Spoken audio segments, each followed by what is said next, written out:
반갑습니다. 8월 12일 목요일 큐티 스케치 시간입니다. 오늘 본문은 사사기 5장 1절로 18절까지 말씀입니다.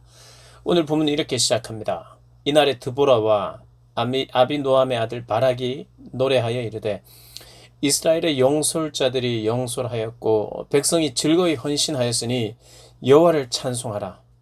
너희 왕들아 들으라. 통치자들아 귀를 기울이라.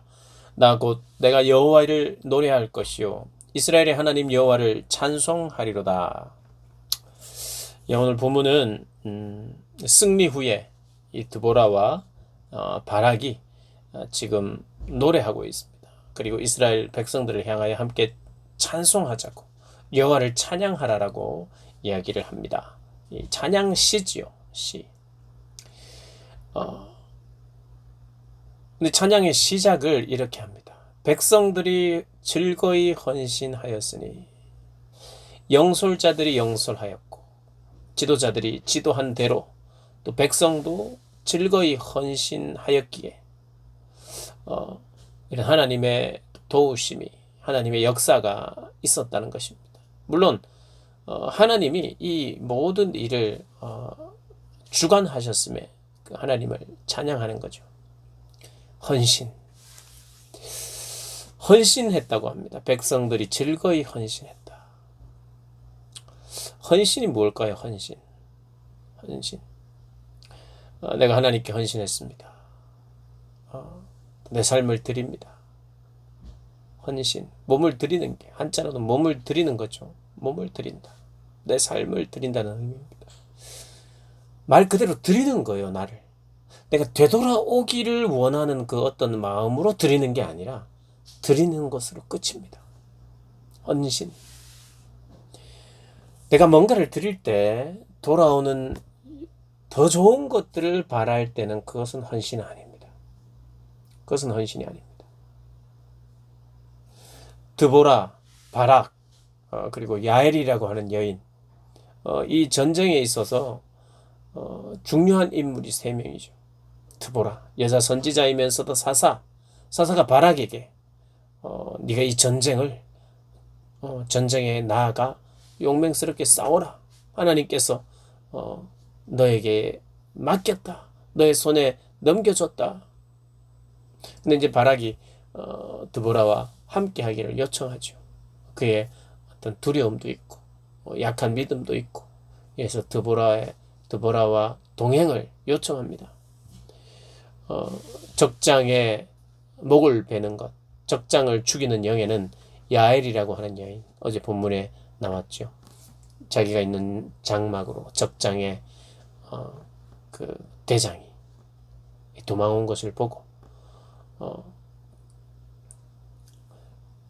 어떤 리듬이 있었죠. 그것도 연약한 여인이 아무리 자고 있지만 전쟁에 능한 적군의 장수잖아요. 장수입니다. 아무리 자고 있어도 여인이 죽이는 것이라고는 쉽지가 않아요. 마침 말뚝이 있었고 망치가 있어서 이 관자놀이에다가 그렇게 받기는 했으나 그것도 하나님의 도우심이 있었던 것 같아요. 그 여인의 결단 있었고 하나님의 도우심이 있었던 것 같아요. 어떤 말뚝이었는지는 모르지만 담대하게 그리고 정확하게 이 관자놀이를 뚫어서 땅에 박히도록 이 사람들의 헌신이 있었습니다. 헌신. 내가 목숨을 거는 헌신이죠. 이 백성들도 역시 전쟁은 뭐냐면 목숨을 거는 겁니다. 일단은 전쟁에 이기는 그 자체가 목적이에요. 그 다음에 뭐 상이다, 뭐 전리품이나 이런 것은 그 다음에 생각할 수 있는 것이 보너스일 뿐이에요. 그게 목적은 아닙니다. 전쟁을 잘해서 내가 뭔가 보너스를 많이 얻겠다는 것은 그게 목표가 되면 벌써 이것은 동기가 불순한 거예요. 오늘 이 쭉 읽어보니까 왕들아 들으라 통치자들아 귀를 기울이라 곧 내가 여호와를 노래할 것이요 이스라엘의 하나님 여호와를 찬송하리라다. 여호와께서 세일에서부터 에돔들에서부터 진행하실 때에 땅이 진동하고 하늘이 물을 내리고 구름도 물을 내렸나이다. 산들이 여호와 앞에 진동하니 저 시내 산도 이스라엘의 하나님 여호와 앞에서 진동하셨다. 하나님이 그 이스라엘 백성들을 인도하실 때 진동하였고 시내 산에 머물렀을 때 진동하였고 이게 뭡니까? 하나님의 임재를 말하는 거예요. 하나님의 임재로 말미암아 하나님의 함께 하심으로 말미암아 이 전쟁 때에 하늘에서 물이 내리고 구름도 물을 내렸다고 큰 비를 폭우를 내리시고 하나님이 그런 방식으로 함께 임재하여 주셔서 전쟁을 승리케 하셨다는 거예요. 시내산에서 하나님의 말씀을 받을 때도 진동했는데 그때도 하나님이 임재해 주셨다는 거예요. 하나님의 임재를 말하는 겁니다. 하나님의 임재가 하나님과의 동행이 있게 되자 우리가 승리했다는 거예요. 근데 사실 그 전에 그 이스라엘 상황은 어땠느냐? 6절, 7절을 보면 대로가 비었고 길에 행인들은 오솔길로 다녔고 대로가 비었어요. 행인들은 오솔길로 숨어서 다녔어요. 너무 압제가 심해서 이스라엘에는 마을 사람들이 그쳤으니 나 드보라가 일어나 이스라엘의 어미가 되기까지 어머니가 되기까지 그쳤도다. 드보라가 일어날 때까지 일어나기 전까지 이렇게 마을에는 마을 사람들이 그쳤고 대로는 비었고 행인들은 오솔길로 다니고 이랬다는 거예요.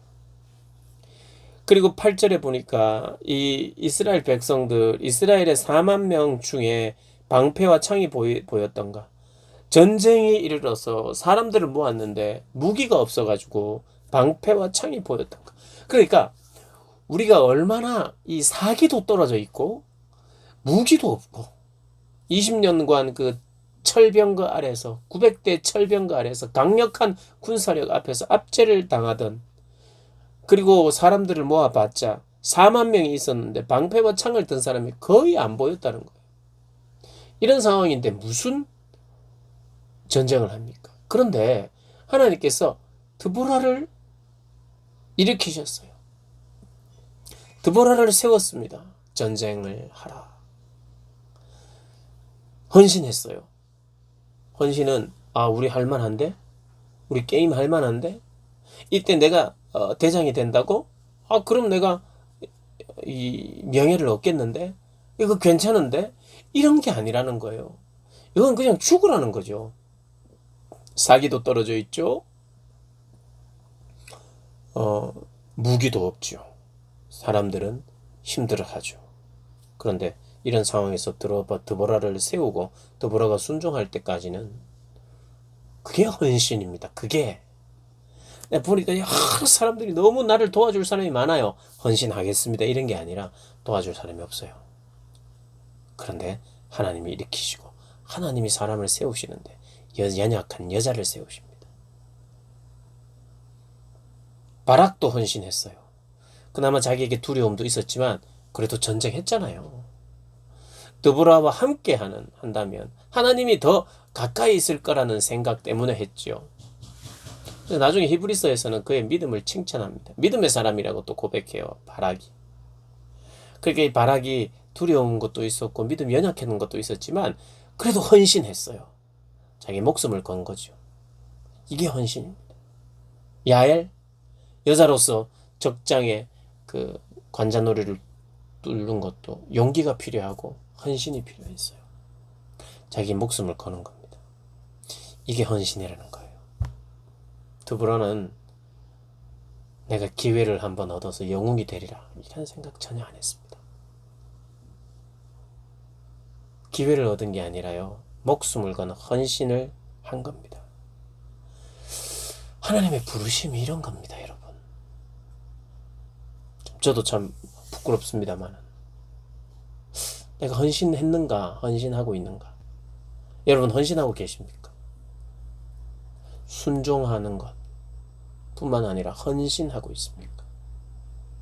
기회를 내가 얻어서 나도 뭔가 하나님 나라에서 혹은 교회에서 뭔가를 한번 할 수 있는 이런 기회를이 아니라 하나님이 기회 주셔서 한번 좀 괜찮은 모습으로 서기 위한 이런 게 아니라 목숨을 건 희생이 요구되는 게 어쩌면 오늘 우리가 제대로 이해해야 될 헌신입니다. 헌신.